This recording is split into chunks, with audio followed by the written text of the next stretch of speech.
return of a familiar face has breathed life back into Derby County. From day one, when I came around the corner, saw the stadium again, it brought back some great memories. Bringing Eric Steele, Paul Simpson in as well, ex-Derby boys, I think give the whole place a kind of a lift.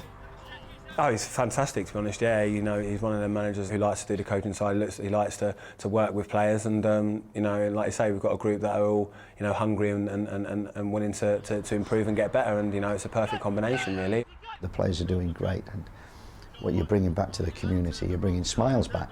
And if people are smiling and wanting to come to the stadium, we know we're being successful and winning football matches. If you look at the clubs he's worked at and the players he's worked at, I think it speaks for itself, and working with fantastic players and getting the best out of them. In just 2 months, Steve McClaren has established Derby as championship promotion contenders.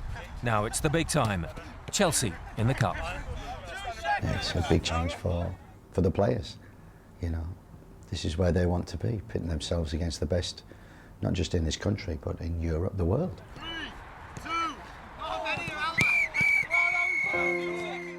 For McClaren, Derby marks another step along the road to repairing a reputation, left scarred by an ill-fated spell in charge of England. I couldn't turn it down. I had to take it. It was an opportunity in a lifetime, and one I felt I could do, and had built up because of being 5 years assistant with Sven-Göran Eriksson. So I felt I was ready, but on reflection, I wasn't ready for everything external that was happening to handle the job. I feel yeah, I'd handled the job better now than I did 8 years ago. Some proceeded to question his ability to make the transition from coach to manager. McClaren rebuilt his career abroad. I learnt a lot from the Dutch. One of my first games, and you know, I think we'd won the game too, and it was rather scrappy, but we'd won in the end, and I was highly delighted. And ended up reading the newspapers, getting really criticised for the style of football. And I questioned that, and they said, you didn't keep as much possession as the opponents did. I said, possession doesn't win. And they said, it does in Holland. And that was rather alien to my thinking then, but one which I took on board and just tried to instill my English mentality, shall we say. In the end, I think we got success because of that.